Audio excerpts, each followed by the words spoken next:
Buenas noches, muchas gracias por acompañarnos en esta edición del Lado Oculto. Algo me dice que va a ser un programa diferente y complicado, pero déjeme por lo menos presentarle a la invitada con la que abrimos el programa de hoy, que es una queridísima, respetadísima colega como es María Inés Obaldía. ¿Cómo está, María Inés? Muy bien, preparada para hacerte lo difícil. Yo ya sé que sí, yo también. No, seguro que vos vas a poder hacerlo, porque este es un lugar complicado, en el que uno nunca se siente cómodo, ¿no? No, nunca. Pero bueno, también es un lugar de mucha tentación.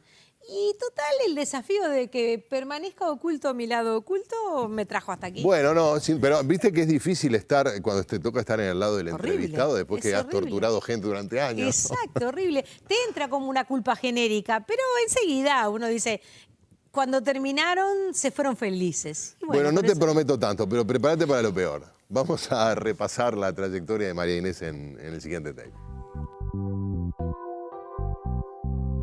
María Inés Obaldía es una de las conductoras de televisión más reconocidas del país. Fue profesora de literatura en secundaria y periodista de subrayado. Desarrolló una destacada carrera como conductora en Canal 10, llevando adelante programas como Caleidoscopio, Sin Misterio, Será Posible y actualmente, y desde 2010, Vivila otra vez junto a Humberto de Vargas. En radio trabajó en programas como En Vivo y en Directo en Sarandí y Entre Todos en El Espectador. Y actualmente también podemos escucharla en el programa periodístico de 10 a 12 de Radio Uruguay. Hoy, en el Lado Oculto, recibimos a María Inés Obaldía.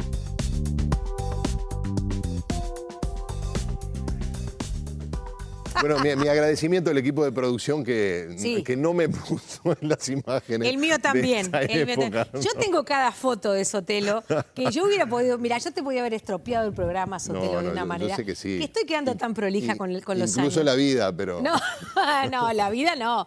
Todo lo contrario, mis labios están sellados. María Inés, me decías que no estás dando... María Inés es, bueno, como ya dijimos, es docente de literatura. Hace unos años volviste a la docencia, lo cual siempre es algo que cuando me enteré dije, bueno, lo significativo que debe ser para ti, ya como una figura pública, lo cual puede complicar las cosas. Sí. Pero ahora dejaste por el trabajo. Sí, el último tramo de mi vínculo con la docencia, que siempre voy a extrañar, pero que ahora sí puedo decir que ya no la voy a retomar, porque me costó mucho reconocerme en que no iba a poder. ¿Por qué? ¿Pero por el trabajo? Y porque a uno le gusta mucho la profesión.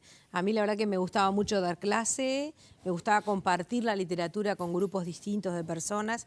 Yo sentía que se iban diferentes de la clase, no de la clase de Obaldía, sino después de pasar por la literatura, de pasar por los textos. Creo que para eso uno estudió lo que estudió, para poder compartir esa maravilla. Ahora que estamos lamentando la muerte de García Márquez, yo me he pasado toda la semana pensando cuánta de nuestra realidad cotidiana tiene que ver con Macondo, ¿no? Sí. Y uno dice, el hombre lo único que sabía era mirar mejor, claro, porque nosotros vivimos en ese mundo. Él tenía la sutileza para captarlo. Y bueno, es un poco un en clase con los alumnos. Bueno, pero eso de vivir para contarlo, que era el título de autobiografía de García Márquez, también tiene mucho que ver con nuestra profesión. Pero me quiero detener en tu faceta de comunicadora docente y de una materia como literatura, porque uno que está lejos de la docencia, particularmente de secundaria, se encuentra con testimonios muchas veces como periodista, de lo peor, de lo que sale mal, de lo difícil que resulta. ¿Cómo, conociendo además a los chicos que iban al liceo, porque está enfrente a Radio Sarandí, el liceo donde tú estabas, cómo era esa experiencia de darle textos clásicos a jovencitos, adolescentes de hoy en día que viven en un mundo quizás tan distinto al del que hizo los programas? Sí, es cierto. A mí siempre me resultó un desafío en el que yo sentía que podíamos conseguir cosas. Por ejemplo, mira, en ese liceo que queda frente a la radio, yo tenía tercer año, ¿no? Que es el primer año de literatura. En el programa de tercero, el primer autor es Horacio Quiroga. Entonces... No tenés cómo perder. No tenés cómo perderte. Claro. Si vos agarrás a un grupo que nunca leyó Horacio Quiroga, estoy segura que lográs una atracción inicial. Sí. Y si ya conocen algo de literatura, si ya han leído algo y conocen el autor y han visto algo de cine o han tenido... Ese terreno ya está ganado. Yo trataba en realidad, adecuándome a este tiempo que vivimos, de generar otro tipo de vínculos, no solo con la literatura, sino a través de la literatura. Por ejemplo, yo les leía un cuento. Y les decía, bueno, ahora ustedes lo llevan a su casa y lo leen en su casa. Y anotan los comentarios de las personas que viven con ustedes. Y a la otra clase venía y me decía, bueno, sabe que en casa no había nadie. Ah, Claro. yo tomaba nota. Y sabe que se lo leía a mi abuelo. Ah, y sabe que se lo leía a mi hermano más chico, porque yo en realidad soy la persona que lo cuida a mi hermano más chico. Entonces, a través de la literatura, yo también podía manejarme, y gracias a la literatura, con un grupo humano con el que yo tenía que ir adaptando mis conocimientos, ese libro que era el pretexto y la realidad que a mí me estaban devolviendo. Claro, la realidad es que ¿Verdad? buena parte de tus alumnos quizás en la casa no había ningún libro. Ninguno. No es que había pocos o de mala calidad, Claro. ¿no? Probablemente no fuera... No había libros y de repente no había personas. Claro. Entonces ellos estaban como liberados, porque también nos pasa muchísimo, lo he visto en muchos padres, de un lado y del otro, o sea, como docente y como madre, que nos pasa que llegan al liceo y dicen, bueno, ahora ya está. Yo lo ayudé en la escuela, lo acompañé, lo fui a buscar. Claro. Hay todo un aparato continentador en primaria que funciona, porque si no es un abuelo, es un tío, y porque además un niño es mucho más apetecible a la Claro, hora del claro. mimo, de irlo a buscar a una escuela. Entonces, si vas a buscar a un adolescente a la No, salida del es un liceo, papelón que te vas a buscar. te dice quédate en la esquina, ¿entendés? No, no me dejas... O sea, empieza todo un juego que hay que aprender a vivirlo. ¿Qué notaste? Porque en el caso de Quiroga son relatos fantásticos, relatos de horror o bien de la selva, son muy... ¿Qué notaste que los atrae a los adolescentes de la literatura? El relato, los personajes, la trama. La narrativa es el mecanismo fundamental para llegarles. La buena historia. Otros nombres que funcionan mucho, Felisberto Hernández, por ejemplo. Increíble. Porque hay un mundo parecido al que veía Felisberto en el mundo de nosotros. A trabajar, por ejemplo, con la sociedad de consumo y plantearles a ellos, ese señor que se sube a un ómnibus y va escuchando marcas y marcas de productos permanentemente y siente que hay como una compulsión y de alguna manera tiene que comprar para poder ser. Yo puedo cerrar el libro, Claro, no hace falta terminar de leer el cuento y decir, bueno, a ver, vamos a ver, actualizarlo. las mochilas que hay en clase, ¿de qué marca son? Los championes, que como decíamos nosotros, ¿no? Sí, los championes, Porque sí. ahí está. ¿Qué hay en clase? ¿Son de marca o no son? ¿Eso es importante o no es importante? Y ahí ya te sale un amor por el autor. Bueno, viste, en paréntesis, se viene una película de Renan, la próxima película es inspirada en un cuento de Felisberto. Sí, un ciudadano ilustre de Montevideo. ¿Cómo no? Qué linda. Pero además qué gratificante que es encontrarse con este tipo de testimonio. Porque viste que los periodistas hablamos de las cosas cuando salen mal. Sí. Y particularmente de la educación. Es decir... Y sale mal si los dejamos solos, Claro. ¿eh? Sale muy mal si los dejamos solos. Porque están muy sometidos a enormes tipo de tentaciones, a una cantidad de horas ociosas y todo ese apoyo que les dimos en la primera etapa, cuando se lo quitamos, el tipo tiene una cantidad de horas de ocio que está muy tentado, no por sí mismo, sino por el propio medio que lo rodea, a convertirlas en nada. Claro. O a dejarlas pasar, a ni esto ni lo otro. ¿Te contaba cuentos el viejo Valía, que es un gran cuentero, pero eso es otra cosa, además de narrador? No. ¿Contaba cuentos como padre? No tantos. En realidad la que contaba más cuentos en mi casa era mi madre, cuentos También de... docente. No, tu madre trabajaba, no, es funcionaria cierto, pública, funcionaria, es no. cierto, sí. Pero mi madre contaba cuentos de su infancia, no sé, historias de inundaciones, de parientes que andaban a caballo. Para una gurisa de Montevideo, oír hablar del caballo era una cosa como épica, ¿no? Papá no. Papá era un hombre que trabajaba de mañana en una escuela, de tarde en otra escuela y de noche, lunes, miércoles y viernes en otra escuela. Entonces, mi padre era una persona que yo recuperaba los sábados y los domingos. Claro, que pobre viejo, lo que menos le Claro, gana era de... porque además almorzaba en el comedor escolar. Trabajaba en una escuela, almorzaba en esa escuela, se iba para la escuela de la tarde y lunes, miércoles y viernes daba clase de curso para adultos. Calculá, ¿no? locura, claro. Y los jueves de noche tenía profesor de guitarra en casa. ¿Quién, Y yo tú? no podía interrumpir. Él. Ah, mira qué interesante. No me conocía esa faceta. Y yo no podía interrumpir, venía un profesor a casa, ellos se sentaban en el living e intercambiaban ahí, qué sé yo, sabidurías, ignorancias. ¿Y nunca te sumaste a las clases? ¿Nunca pensaste en...? No, yo hice piano, Sotelo. Mirá. Y perdí todos los papeles ya. ¿Pero estudiaste, te gustaba la música o era de esos compromisos y vas a estudiar piano? Me parece que más bien me gustaba que saliera linda música del piano, pero me daba mucho trabajo, no era lo mío, no. Bueno, porque hay gente que, bueno, sí, estudiar música, como estudiar cualquier disciplina, pero también estudiaste literatura. Claro, es decir, sí, en el una liceo decisión... tuve profesor de música, claro. Pero quiero decir, ¿la vocación por la literatura se despertó tempranamente o cuando dijiste tengo que estudiar algo? Cuando dije tengo que estudiar algo, dije voy a ser médico. Después quise ser misionera. Aquello no sé, también la literatura, ¿no sé? Esas personas que se iban al África a ayudar gente, a salvar, a enfrentar pestes, toda esa cosa entre romanticona y, bueno, y a la vez de verdad, porque hubo misioneros que trabajaron contra la lepra de una manera muy importante. Hasta que empecé a leer Flor Nueva de Romances Viejos. Sí, claro.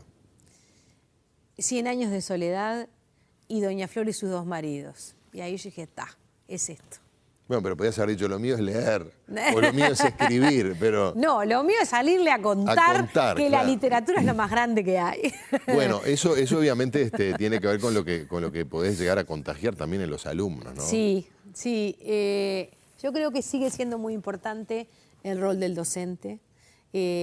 Ahora que estoy más lejos de la profesión, siempre trato de recalcarlo públicamente. Lo veo en gente que entrevisto todos los días, cómo te habla de determinadas personas que fueron sus maestros o sus docentes.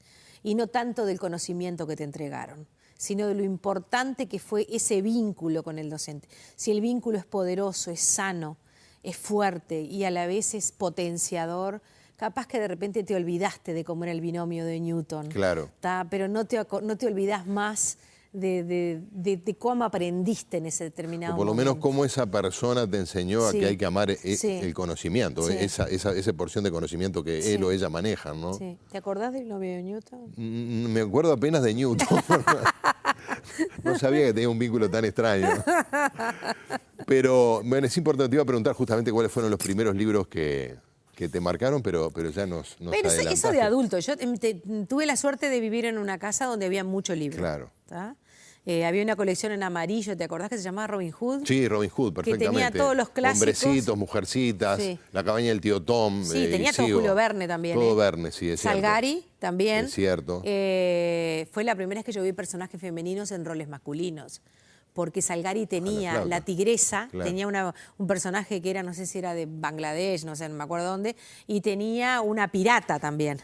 ¿Ya? Yo no leí Salgari, leí más bien Verne. Verne. Bueno, Verne en eso era más universal también. Claro. Pero entonces, y después tenía, yo qué sé, Vasconcelos. En mi casa había mucho libro. Claro. Y además yo fui una niña bastante pestosa.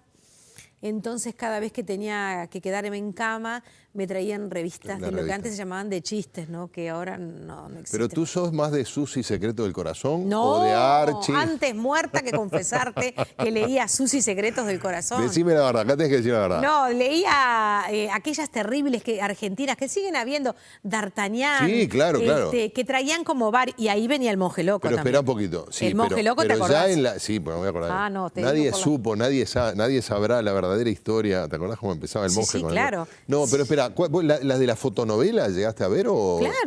Claro. ¿Cómo llegaste a ver? No, bueno, el almanaque me da... Tú sos un poco más joven que yo. Pero te enganchabas con y está bueno que lo sepas. ¿Te enganchabas con las fotonovelas también? No mucho. Ya que tenemos detector Eso de se mentiras, veía, me parece bárbaro. Eso se veía en la peluquería, cuando yo acompañaba a mi madre. No era una literatura que había en casa. No. Eso no tanto. No. Dijiste Archie, no está mal, ¿eh? No está mal.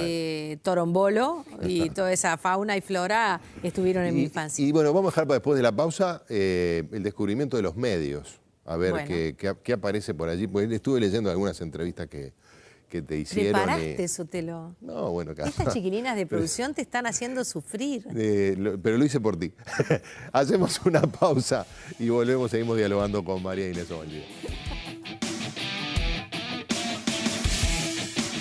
Buscán disquerías Music Adventure de Francisco Fattoruso. Edita Shui.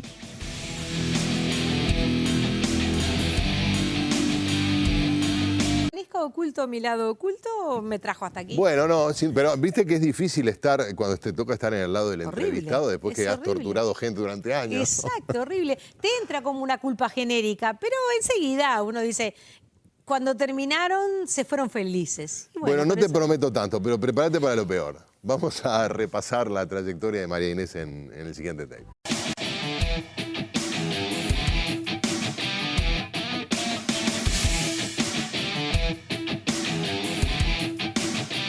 Buenas noches, muchas gracias por acompañarnos en esta edición del Lado Oculto. Algo me dice que va a ser un programa diferente y complicado, pero déjeme por lo menos presentarle a la invitada con la que abrimos el programa de hoy, que es... Vivila otra vez junto a Humberto de Vargas. En radio trabajó en programas como En Vivo y en Directo en Sarandí y Entre Todos en El Espectador. Y actualmente también podemos escucharla en el programa periodístico de 10 a 12 de Radio Uruguay. Hoy, en el Lado Oculto, recibimos a María Inés Ovaldía.